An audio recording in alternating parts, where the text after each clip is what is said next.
I'm Hattie Woodhouse, and I've been doing triathlons for 3 years, and I really wanted to like get to know the sort of team a little bit better in the charity. So yeah. Amazing. So I'm Claire Cashmore. I'm Paralympic champion, and I was going to say in triathlon. I'm not in triathlon, in swimming, but I moved to triathlon after Rio. And I've got involved with Restless development, and I just absolutely love the work that they're doing. And it's great to meet, the likes of Hattie. So yeah. Cool. Right.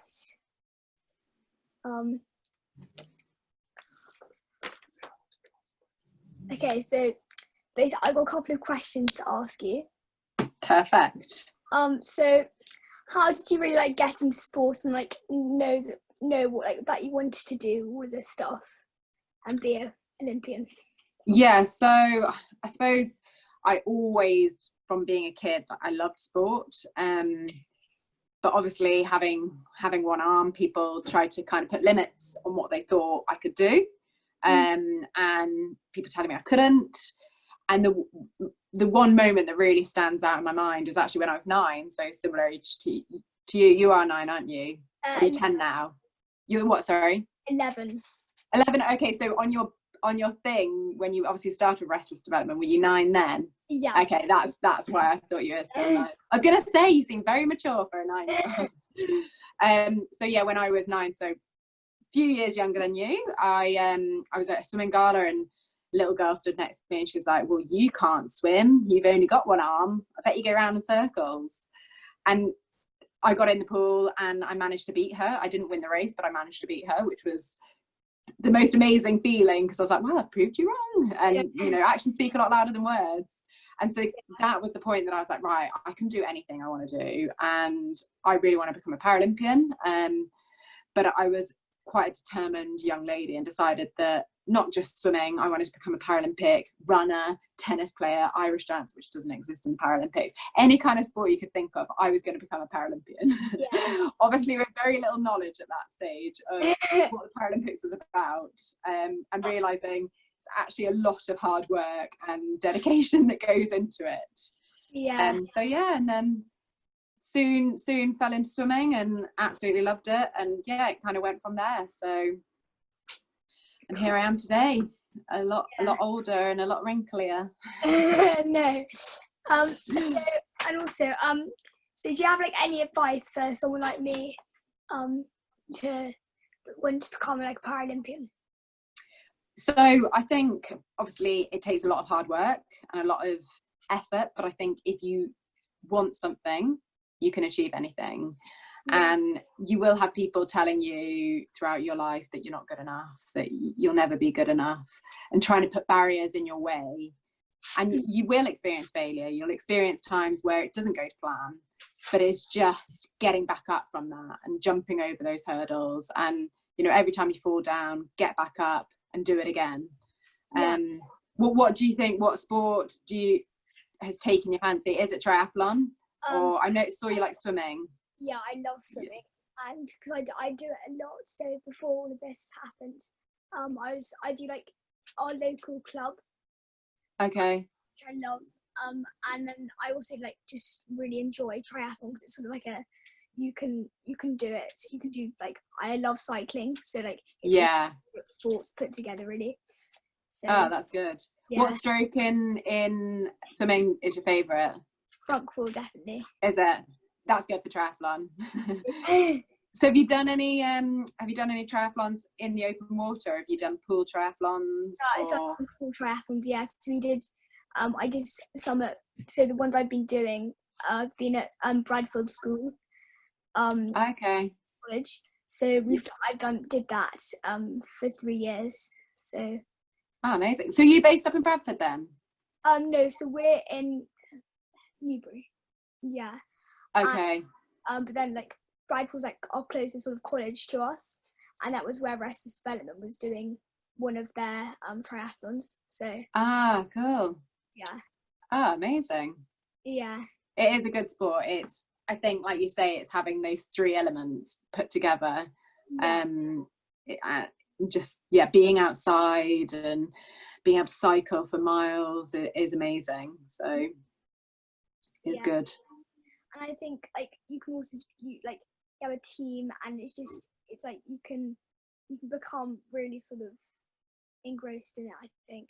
Yeah, definitely. I think that is one thing that I've really noticed in triathlon, that even though it is, you know, an individual sport, you still have such an amazing team around you, and there's such a great like camaraderie, and people really, you know, they're so passionate about it, but they're so passionate about seeing everybody else doing well. And you know, when you go to competitions and there's all the people that have raced earlier cheering you on, and you then stay to cheer the next people on, and you know, that's amazing, rather than quite often in other sports people would just go home. But I think there's such a nice community around triathlon, which is incredible. Yeah, and I mean at Bradford there was such a lovely sort of atmosphere, and everybody was just there cheering you on. Like nobody would just walk off when they'd finished. It was just they were all there. So that's really good. Yeah. How many people took part in it that year then? There was a lot. Was there? I'm not sure how many. I'm not sure how it's many exactly, but there was like 100 and something. So. Oh wow, that's really good. And they also do them at Marlborough College as well. Okay. So, and they probably do them somewhere else as well. So. Yeah. So yeah. I loved it. It was really. So you've done 2 so far, is that right? I've done 3. And I was going to do my 4th this year. Yeah. So, great. Yeah. So what's your ambitions for like the future? What do you want to do? So I obviously Tokyo has been put back a year, so it's been postponed to 2021. So that's my kind of immediate goal. And I'm the kind of person that puts a lot of pressure on myself, and you know, wants to win that gold medal, but I think it's all about being the best that you can possibly be. And actually, if you do that and you do absolutely everything, train your hardest, then the result will kind of take care of itself. But then after Tokyo, and I hope to go to Paris, but I also, one of my big aims is to, you know, inspire the next generation, you know, the likes of yourself and people like that, and just hopefully bring as many people up through the ranks, because I'm so passionate about the Paralympics. I'm so passionate about how it's changed my life, and I would really like to give other people the confidence through sport that I've got. So yeah, and I just believe that there should be more exposure to people with a disability, to make it normal. So hopefully just get rid of that taboo and the stereotype, and yeah, so that's one of my big aims outside of sport, but bringing the sport into it as well. Yeah, it's so important. Yeah. So how does it feel to have achieved like so much in like all that you've done? Yeah, it's amazing. To be honest, it's hard, because I suppose I probably don't, because I'm still so involved in it all, I probably have never looked back and realized what I've achieved. And I think it will be, you know, 10 years down the line, when I've got my own family, and you know, you kind of look back through your memory box and realize actually how much you've achieved. Whereas right now it's kind of, you just move on to the next goal, which it is really bad, and actually you should give yourself a pat on the back before. It's the thing I always tell people. I'm like, appreciate that moment, and you know, realize how many amazing things you've achieved before you move on. Whereas I'm guilty of just, yes, I've achieved that, right, what's next, what's the next goal, what am I doing? So definitely a bit of advice there is just make sure you soak up that moment and embrace the fact that you have achieved amazing things before moving on to the next thing. And like, what sort of lesson have you learnt from doing all of your Paralympics? And I think the biggest thing I probably have learned is that failure is inevitable, and actually it makes you a better athlete. You know, that there's been so many times where I haven't achieved what I set out to achieve, but I've learned so much from that, and I don't believe that you can be truly successful until you've experienced failure. I think if your life is plain sailing and everything goes well, then you're not actually ever reaching your pinnacle and your best. I think you need to push yourself outside your comfort zone, potentially fall, to then get back up learn from it and move on and be a better person, a better athlete, whatever it might be. So yeah, not being afraid to fail and not being afraid to step outside your comfort zone is definitely the biggest thing that I've learned. And it's hard because you know, we don't want to do things that we're not good at, but those are the things that will make us better in whatever area of life you're in. So I've got another one. When did you sort of, like, what age did you start to get into sports? So I always love sport, but I actually was really lucky to live in Dubai when I was younger. So we moved to Dubai when I was 5 years of age, and obviously you're surrounded by water.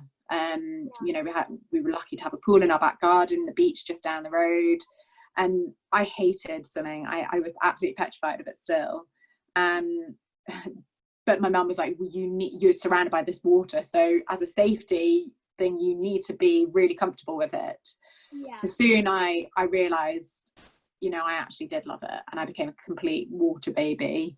And then just took part in sport all the way through school. It was definitely my favorite subject, and I was really, really lucky to have really good PE teachers that kind of put me into all sports. You know, I didn't focus on one from a young age. It was not until I was 12, 13 that I decided to actually focus on just athletics and swimming. And then when I got a little bit older, they decided that I needed to give up the athletics and focus just on the swimming. So yeah, I think when you're young, it's really important to try everything and just realize where your passions are, what you're good at. But it's also good for like learning new skills and hand-eye coordination and all that kind of stuff. So I really recommend for when people are younger to do everything, take every opportunity. Thank you. Why did you move from like swimming to doing triathlons? So Rio, I'd been to 4 Paralympic Games as a swimmer, and I had my funding cut, so I basically was told I didn't actually have any potential anymore, which was quite a tough thing to take. But I'd always wanted to give triathlon a go. It was always something that I'd wanted to do, and so actually it was kind of a bit of a blessing in disguise, because it pushed me into trying something and stepping outside my comfort zone and going into a completely new sport. And I absolutely love it. Like, it's just such, as we said earlier, it's such a brilliant sport. And rather than following a black line in a swimming pool for 22 hours a week, I now get to go and be outside in the fresh air and be on my bike and run and swim in lakes. So yeah, it was the best change I could have made, and it's definitely taught me a lot about myself. So yeah, I'm glad for it really now. Yeah, good. And what other sports do you enjoy now? So I love skiing, but we're not actually allowed to do skiing because it's too high risk, unfortunately. So I've got to wait until I retire to take skiing back up.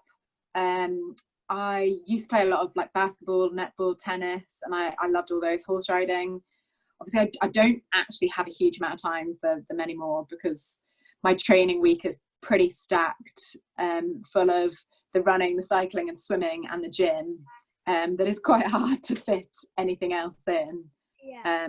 But yeah, if I have an off season, that's when I'll go and do some other sports, which is great. Cool. So what is your disability motivated you to do? What is it sort of taught you? Yeah, so I think it is that whole, so I have one arm, by the way, because you probably can't actually see. Yeah, I think it's that determination. People will tell you that you can't or you're not good enough, and it's that determination to prove people wrong. And I've never ever let it get in my way that there's nothing really I can't do. Monkey bars are an exception. They are a little bit harder, but I'm still learning. I'm still trying. I'm determined that I'm going to get to the next one. But no, I think it's just having that, finding different ways around things. I might not do things in the same way that my friends do it, but I always can find a way around of doing it. And I think also, aside from sport, it's actually accepting the fact that you're different, and accepting the fact that that's actually quite cool. You know, how many people can tell shark attack stories, or, you know, your arm got bitten off by a crocodile or something like that, and, you know, that makes me different. It makes me interesting. But it took me a long time to get there. You know, I hated the fact that I was different when I was younger. When I was a teenager, I wanted to fit in like everybody else. Whereas now I'm like, actually, this is kind of cool. You know, I think you realise learn to love your body, and you learn to love what you've been given. And that's one of the biggest things I'd say to anybody out there with any difference, is just try and be comfortable within your skin and embrace the fact that you're cool and you're different. Yeah, you could make up a great adventure that you went scuba diving and then suddenly a shark attacked you. Exactly. You know, I used to say things like my dad was a butcher and cut my arm off and stuff, which is awful. I'm like, this was when I was a kid. And I was like, my poor dad. But yeah, you can make up great stories. And I've even got like, I don't know if you can see there, but like it looks like little teeth marks. Yeah. So that's why I used to say it was a shark attack, and used to like be like, oh, I've got the tooth on a necklace somewhere. You've just got to have fun, don't you? You got to embrace the fact that, you know, it's different, and have a good joke about it. So yeah. And like, what obstacles have you faced, like when you were younger or anything?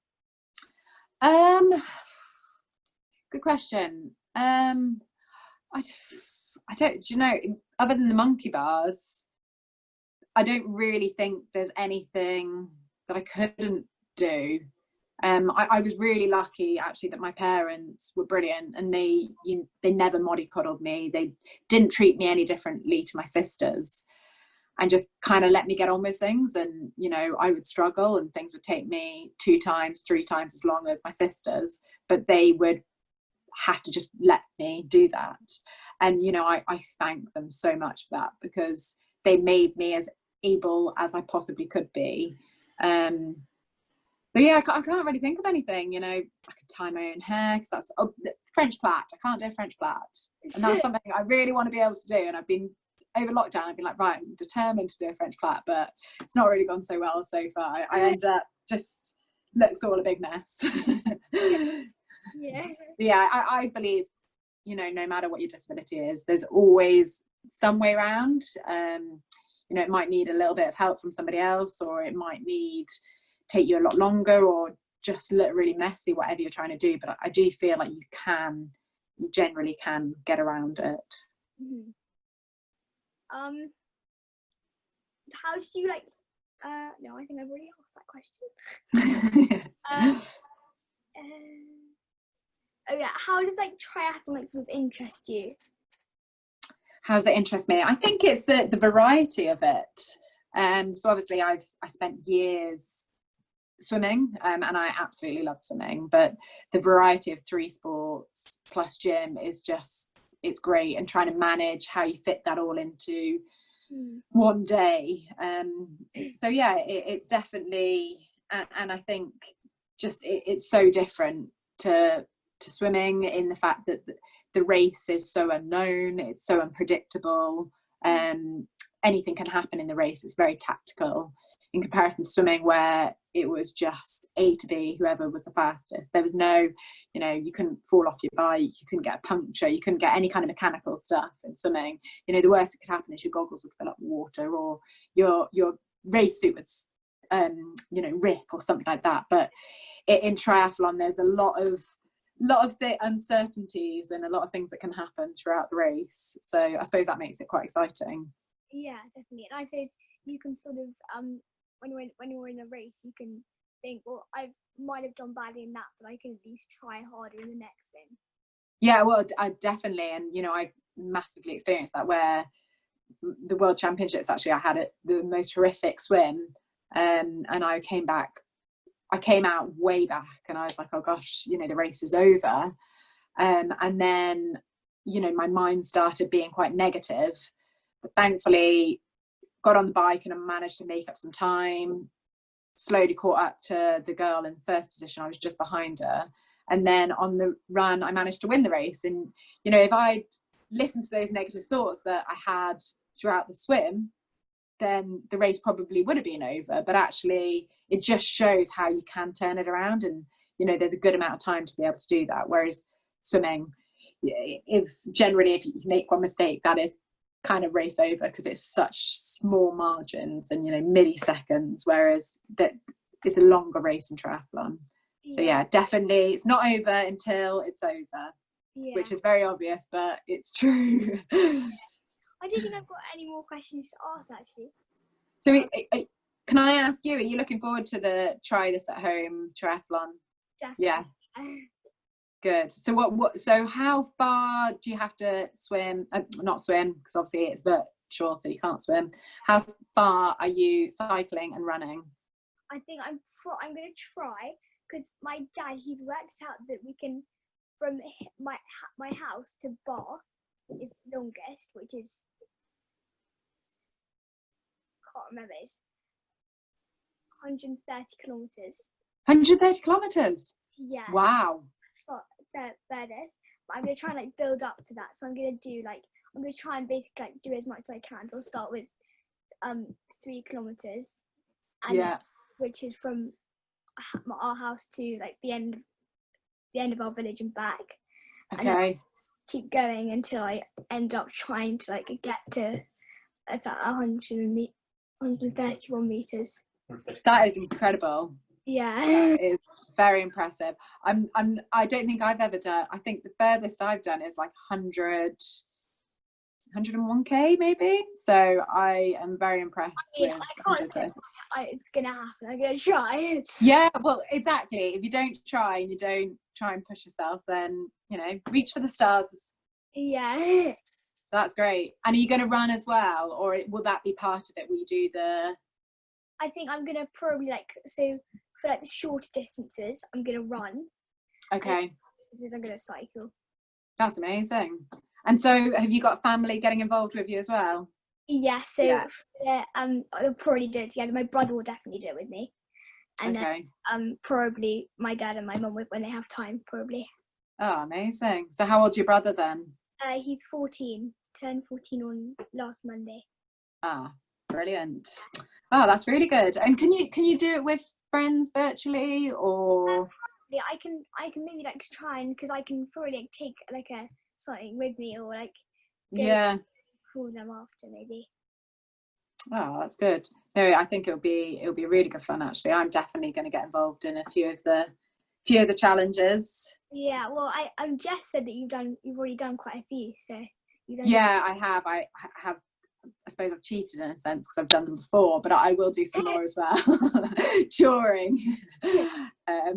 But no, I think it's a really good, brilliant idea, and I hope loads of people get involved. Do you know lots of people that are going to be getting involved and doing it? No, but I'm going to spread the word around. Yeah, definitely get all your friends to do it. But it's really nice to have some kind of challenge, isn't it? Especially like right now when the weather's good and actually people, you know, aren't seeing that much of each other. So I think it's nice to kind of connect you in a different way.